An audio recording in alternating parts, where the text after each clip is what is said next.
Mahesh Kumar sir.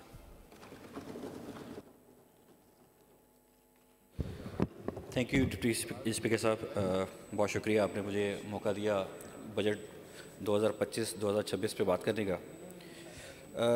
मैं शुरू करना चाह रहा हूँ माइनॉरिटी अफेयर डिपार्टमेंट से, जिसका बजट था तकरीबन 1.44 बिलियन, जो कि टोटल बजट का बनता है 0.2%। अब मेरे हिसाब से तो ये बहुत ही एक मीगर सी अमाउंट है अगर टोटल बजट के हिसाब से देखा जाए। हम बात करते हैं इक्वलिटी की कि हम माइनॉरिटीज़ को उतना ही इक्वल अपॉर्चुनिटीज़ दे रहे हैं, लेकिन इस बजट के हिसाब से तो मुझे बहुत दूर दूर तक वो वादे जो किए हैं गवर्नमेंट ने वो पूरे होते नज़र नहीं आ रहे। 80 स्कीमें हैं, उसमें से 56 वो स्कीमें हैं जो पुरानी हम ड्रैग किए आ रहे हैं 12-12 सालों से, और इसमें मोस्टली जो चीज़ें हैं बजट्स में वो ये हैं कि हमने चैरिटी में उनको पैसे देने हैं और स्कॉलरशिप फाइनली 1.5 साल के बाद अब देना शुरू किए हैं। उसके अलावा रिपेयर एंड मेंटेनेंस है। कोई भी ऐसी स्कीम नहीं है जिसमें हम अपनी कम्युनिटी को अपलिफ्ट कर रहे हों, उनको कोई ऐसी अपॉर्चुनिटीज़ दे रहे हों जिससे वो इस सिंध की इकॉनमी में कंट्रीब्यूट कर सकें, अपना बराबर का हिस्सा डाल सकें। मैंने अपनी प्री बजट स्पीच में भी यही सजेशन दी थी कि ये जो हम चेक डिस्ट्रीब्यूशन वगैरह कर रहे होते हैं वेलफेयर फंड्स के, इसकी एक तो मुझे ट्रांसपेरेंसी पे काफ़ी एतराज़ होता है। मैंने उस वजह से लास्ट टाइम भी ये एतराज़ उठाया था कि इससे बेहतर है कि हम अपनी कम्युनिटी के लिए कोई ऐसे प्रोग्राम्स बनाएं जिसमें हम उनको या तो कर्ज़ा दे सकें बिना सूद, ताकि वो उस बिला सूद कर्ज़ा दे सकें ताकि वो आके अपने बिजनेसेस पे अपना काम करें, उनको कोई हुनर सिखाएं, उनको कोई ऐसी तालीम दें जिससे वो भी अपना बराबर का शहरी होने का हक अदा कर सकें। मैं कुछ अपनी ऑब्जर्वेशन से मैं सीएम साहब को बताना चाहूँगा, क्योंकि सीएम साहब हमारे मिनिस्टर भी हैं माइनॉरिटी अफेयर्स के। अब जैसे चेक डिस्ट्रीब्यूशन का प्रोसेस है, इसमें मुझे काफ़ी एतराज़ात है। मैंने कुछ एतराज़ात हमारी एक कमेटी जो बनी हुई है उसका व्हाट्सएप ग्रुप है, उस पर मैंने कुछ एतराज़ात उठाए थे, कुछ सवालात किए थे कि ये जो हमें क्वार्टर दिया जाता है, क्वार्टर का बजट अनाउंस होने से पहले ही जो गवर्नमेंट साइड पे एमपीएस बैठे हुए हैं वो चेक डिस्ट्रीब्यूट करना शुरू भी हो जाते हैं। हमें पता नहीं चलता ऑफिशियली, हमें लोग मैसेज करते हैं, फ़ोन करते हैं कि सर चेक्स डिस्ट्रीब्यूट होने शुरू हो गए हैं, आपको हमने शनाख्ती कार्ड दिए हैं, नीडी जो लोग हैं उनके लिए, वो आप कब तक देंगे। मैंने कहा हमें तो कमेटी ने बताया नहीं अभी तक, बजट अनाउंस ही नहीं किया अभी तक। तो वो जब मैंने सवाल पूछा है कमेटी में तो खामोशी छा जाती है। कहा जाता है कि मुझे बताया जाता है कि ये पुराने क्वार्टर्स के चेक्स हैं, जो कि हालांकि 6 महीने हो चुके हैं उस क्वार्टर को भी, चेक वो इनवैलिड हो जाता है और जो बजट्स हैं वो ऑलरेडी कंज्यूम हो चुके हैं। तो ये एक्सक्यूज़ तो मुझे आई डिडंट बाय इट। तो मैंने जब ये बात की कि चेक्स आपके एक्सपायर हो चुके हैं, 6 महीने पुराने हो चुके हैं और जो बजट है वो ऑलरेडी कंज्यूम हो चुका है, कई लोगों के चेक्स पास नहीं हुए इस वजह से क्योंकि बजट ऑलरेडी कंज्यूम हो गया है, तो ये आखिर मतलब क्या क्राइटेरिया क्या है चेक्स डिस्ट्रीब्यूट करने का? आखिर जो हम अपोजिशन के 2 लोग बैठे हुए हैं, हमें आप बता नहीं रहे हैं, हमें आप बजट भी जो दे रहे हैं वो बहुत ही छोटा सा बजट दे रहे हैं, जो मतलब मुझे फील होता है कि इससे अच्छा कि मैं अपनी जेब से दे दूँ पैसे, ज़्यादा बेहतर है। तो उस पे मुझे कोई जवाब नहीं दिया गया। मैंने ऑफिशियली 4 लेटर्स भी लिखे हैं, उसका भी मुझे अभी तक कोई रिस्पांस अभी तक नहीं मिला आज की तारीख तक। तो आई एम श्योर सरकारी ख़त खिताबत में टाइम लग जाता होगा। I am still waiting. मुझे स्पेशल असिस्टेंट टू सीएम साहब हैं राजवीर साहब, उन्होंने भी यकीन दहानी कराई कि मैंने बात की है, वो डिटेल्स बना रहे हैं, काम कर रहे हैं, क्या फैब्रिकेट कर रहे हैं, क्या कर रहे हैं, ये सारी चीज़ें ये कंप्यूटर में होती है। एक चेक आपका एक क्रॉस चेक बनता है, कंप्यूटराइज सिस्टम है, आपने एक बटन दबाना है, आपने रिपोर्ट 1 दिन में दे देनी है। मुझे सेक्रेटरी ने वहाँ पे बताया भी यही था कि आपको हम कल दे देते हैं उस चीज़ को। मार्च 27 की बात है ये, आज जून चल रहा है माशाल्लाह। तो ये मुझे अभी तक समझ में नहीं आ रही, और मैं इस चीज़ को, और उसमें मुझे एक और इंकशाफ हुआ कि जो स्टाफ है हमारे डिपार्टमेंट का, वो हमारे मिनिस्टर साहब से, हमारे जो चेयरमैन साहब बैठे हैं, पार्लियामानी सेक्रेटरी हमारी, उनसे भी पावरफुल हैं। वो उन्होंने अपने जुगाड़ रखे हुए हैं। वो करते ये हैं कि जो चेक्स हमें मिलते हैं उस पर वो पेइज ओनली का स्टैम्प नहीं करते, और वो ख़ुद भी कैश आउट कर लेते हैं उस चीज़ को। उन्होंने बैंक में कुछ स्टाफ के साथ मिले हुए हैं, वो कैश आउट हो जाते हैं चेक, और हमें ऑफिशियली कुछ पता नहीं चल सकता, क्योंकि किसी न किसी नाम से वो उनके रिकॉर्ड पे मौजूद है। तो ये बहुत ही मतलब मेरे लिए बड़े दुख की बात है, क्योंकि ये जो सारा बजट है, ये मोस्टली जो बजट है ये ज़कात आप समझेंगे वेलफेयर फ़ंड है। हम गरीब, नीडी, नॉन मुस्लिम कम्युनिटी को ये देने की कोशिश कर रहे हैं, और उसमें भी होता ये है कि मेजॉरिटी जो गवर्नमेंट साइड के जो MPs हैं, वो अपने जो हैं कारकुन हैं पार्टी के, उनको उनकी फैमिलीज़ को दे देते हैं। वो चीज़ वही आए शाये हो जाती है।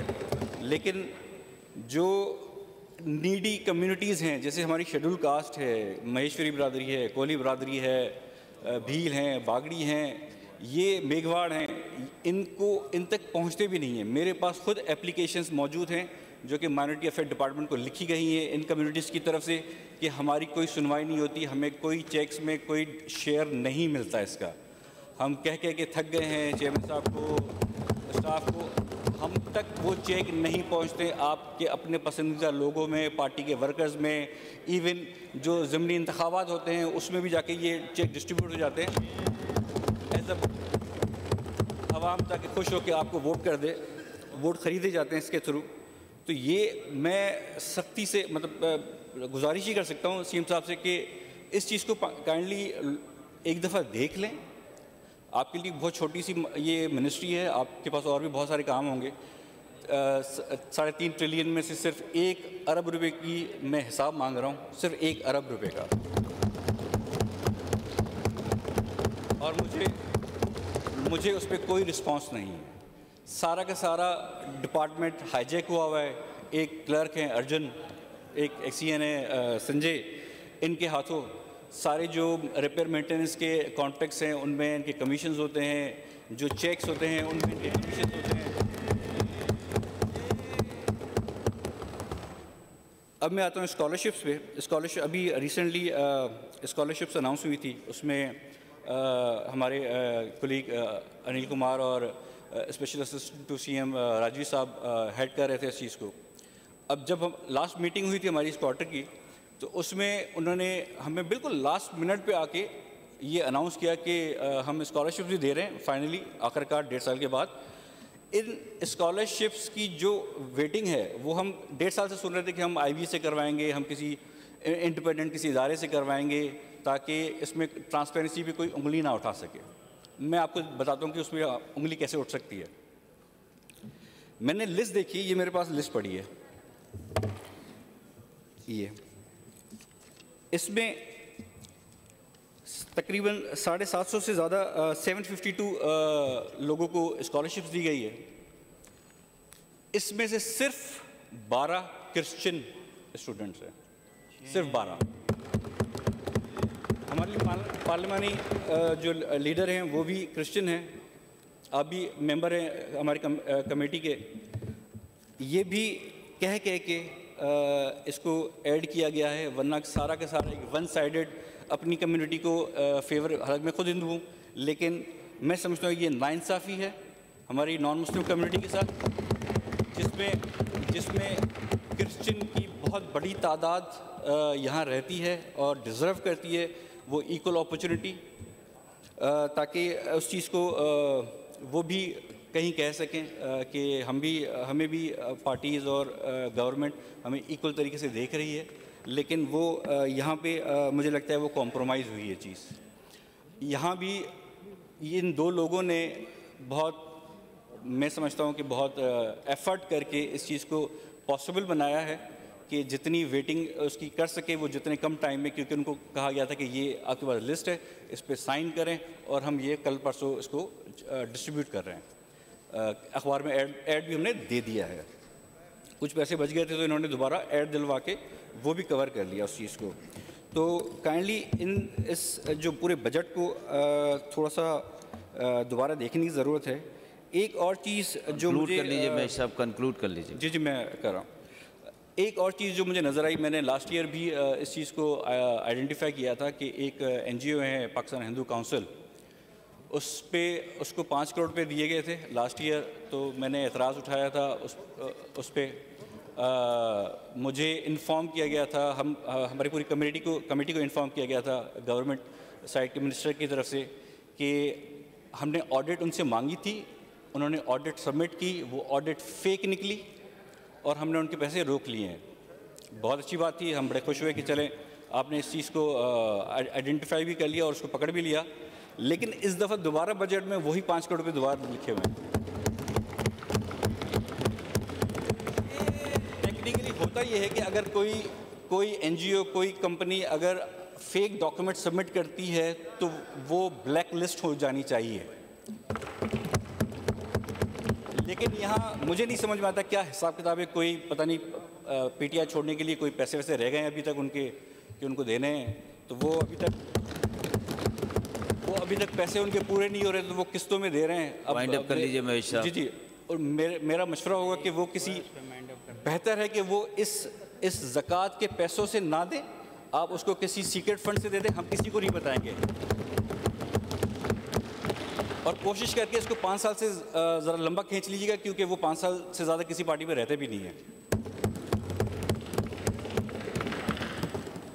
लॉ एंड ऑर्डर पे बात करूँगा। लॉ एंड ऑर्डर की इस वक्त सिचुएशन ये है कि जो हमारे होम मिनिस्टर साहब हैं उनका घर भी महफूज नहीं है, जो क्रिमिनल्स बाहर हैं वो पकड़े नहीं जाते हैं, जो अंदर हैं वो संभाले नहीं जाते हैं, भागने के बाद भी जो वापस आते हैं वो भी शर्मिंदगी में आते हैं कि यार इनसे नहीं हो पाएगा, हम खुद ही आ जाते हैं। बाहर के हालात और ख़राब है, हम इससे बेहतर है कि हम अंदर वापस आ जाएं।